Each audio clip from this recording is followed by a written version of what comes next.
Hi friends, అందరికీ వందనాలు. సామెతల గ్రంథం 5వ అధ్యాయము ఇప్పుడు చదువుకుందాం. నా కుమారుడా, నా జ్ఞానోపదేశము ఆలకింపుము, వివేకము గల నా బోధకు చెవియొగ్గుము. అప్పుడు నీవు బుద్ధి కలిగి నడుచుకొందువు. తెలివిని బట్టి నీ పెదవులు మాటలాడును, జారస్త్రీ పెదవుల నుండి తేనె కారును. దాని నోటి మాటలు నూనె కంటను నునుపైనవి. దాని వలన కలుగు ఫలము ముషిని పండంత చేదు. అది రెండంచుల గల కత్తి అంత పదును గలది. దాని నడతలు మరణమునకు దిగుటకు దారి తీయును. దాని అడుగులు పాతాళమునకు చక్కగా చేరును. అది జీవమార్గమును ఏ మాత్రమును విచారింపదు. దానికి తెలియకుండానే దాని పాదములు ఇటు అటు తిరుగును. కుమారులారా, నా మాట ఆలకింపుడి. నేను చెప్పు ఉపదేశము నుండి తొలగకుడి.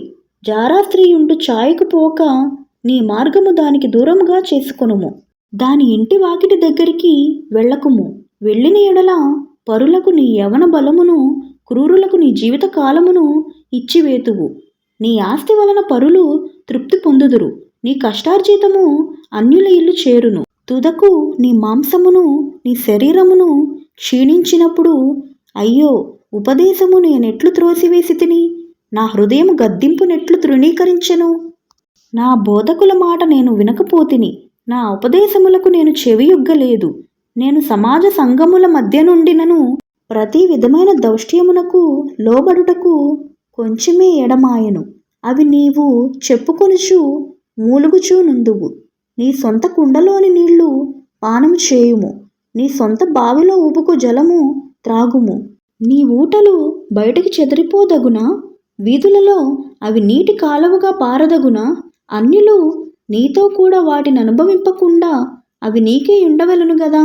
నీ ఊట దీవెన నుందును. నీ యవన కాలపు భార్య యందు సంతోషింపుము. ఆమె అతి ప్రియమైన లేడి, అందమైన దుప్పి. ఆమె రొమ్ముల వలన నీవు ఎల్లప్పుడూ తృప్తి నొందుచుండుము. ఆమె ప్రేమ చేత నిత్యము బద్ధుడువై ఉండుము. నా కుమారుడా, జారాస్త్రీ యందు నీవెలా బద్ధుడువై ఉందువు? పరాస్త్రీ రొమ్ము నీవెలా కౌగులించుకొందువు? నరుల మార్గములను యెహోవా ఎరుగును. వాని నడతలన్నిటినీ ఆయన గుర్తించును. దుష్టుని దోషములు వానిని చిక్కులు పెట్టును. వాడు తన పాప శాపముల వలన బంధింపబడును. శిక్ష లేకయే అట్టివాడు నాశనమగును.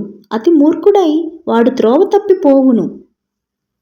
ఆమెన్. దేవుడు ఈ పరిశుద్ధ వాక్యాన్ని దీవించి ఆశీర్వదించునుగాక. చూసారు కదా ఫ్రెండ్స్, మనం ఎప్పుడూ వాక్యానుసారంగా జీవించాలి. ఈ వాక్యం మీకు నచ్చిందని అనుకుంటున్నాను. నచ్చితే లైక్ చేయండి, షేర్ చేయండి.